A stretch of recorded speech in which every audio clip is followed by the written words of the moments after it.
Shalom Bapak Ibu Saudara yang dikasihi Tuhan.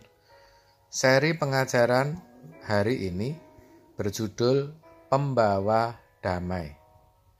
Saudara, beberapa waktu lalu Bapak Presiden Republik Indonesia, Bapak Insinyur Joko Widodo melakukan kunjungan kenegaraan ke Ukraina dan Rusia, di mana kedua negara tersebut sedang mengalami ketegangan. Bahkan terjadi perang. Banyak sekali korban meninggal. Kunjungan kenegaraan itu membawa misi perdamaian. Bapak Presiden menghimbau kedua negara agar bisa berhenti berperang dan lebih memikirkan dampak atau akibat yang ditimbulkan bagi dunia. Bapak Presiden tidak hanya sekedar memberikan himbauan kepada kedua negara itu, tetapi benar-benar datang berkunjung. Walaupun menurut sebagian orang itu langkah yang terlalu berani karena resikonya adalah nyawa. Saudara, sebagai orang percaya, kita pun dikehendaki untuk menjadi pembawa damai. Sedapat-dapatnya, kalau hal itu bergantung padamu, hiduplah dalam perdamaian dengan semua orang. Demikian dituliskan dalam Roma 12 ayat 18. Dikatakan, kalau hal itu bergantung padamu. Artinya, kalau kita bisa menjadi pembawa damai, kita harus mengusahakan perdamaian secara aktif. Maksudnya, kitalah yang mengadakannya, yang mengupayakannya. Bukan secara pasif, di mana kita hanya menunggu perdamaian yang diadakan oleh pihak lain. Tentu, lingkup masalahnya bukan perang antar negara seperti contoh tadi, saudara.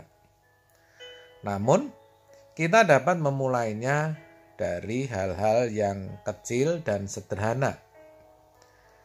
Ketika di jalan, apakah kita termasuk pengemudi yang santun, sembarangan, atau ceroboh?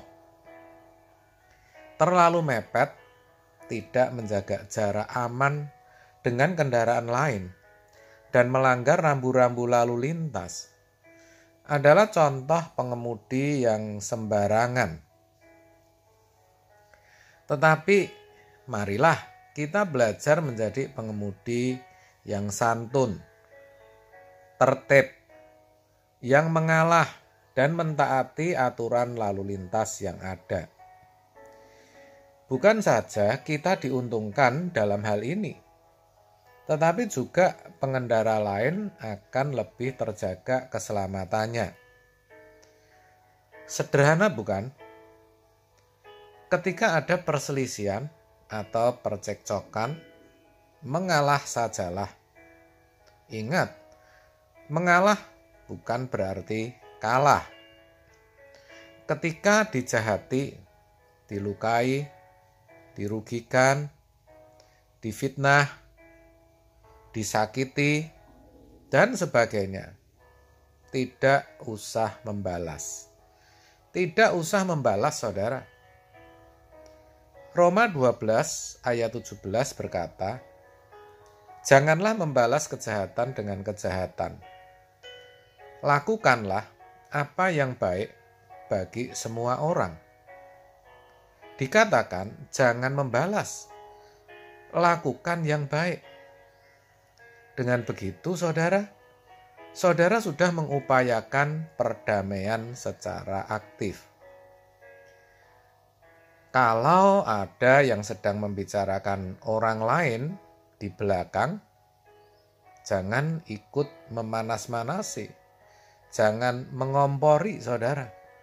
Ya kalau bisa diingatkan, ya diingatkan. Itu saudara sudah menjadi pembawa damai. Masalah kecil sudahlah dibuang saja dan jangan dimasalahkan. Toh kalau tidak dimasalahkan kan juga tidak jadi masalah, saudara. Saudara, kita harus berpikir secara dewasa.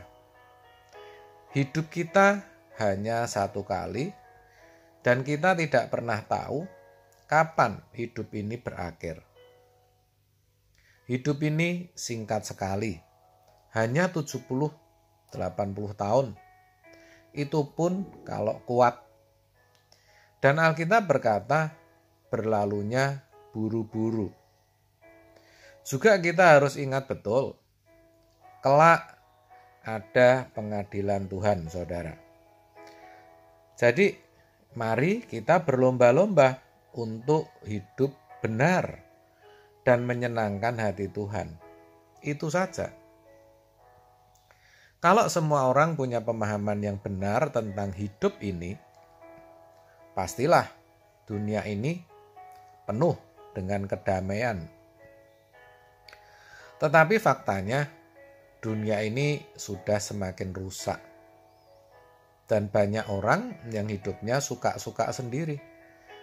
Bukan suka-sukanya Tuhan.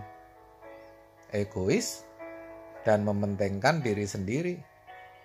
Menjadi hamba uang, tidak berpikir panjang, lebih menuruti hawa nafsu, garang, emosional, dan tidak dapat mengekang diri.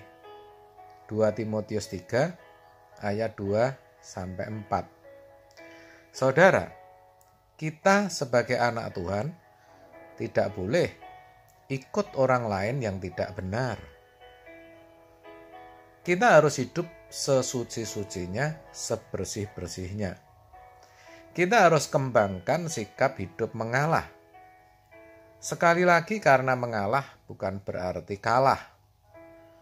Mengalah itu artinya tidak menggunakan haknya untuk membalas. Itulah yang Tuhan kehendaki, yaitu kita bisa menjadi pembawa damai.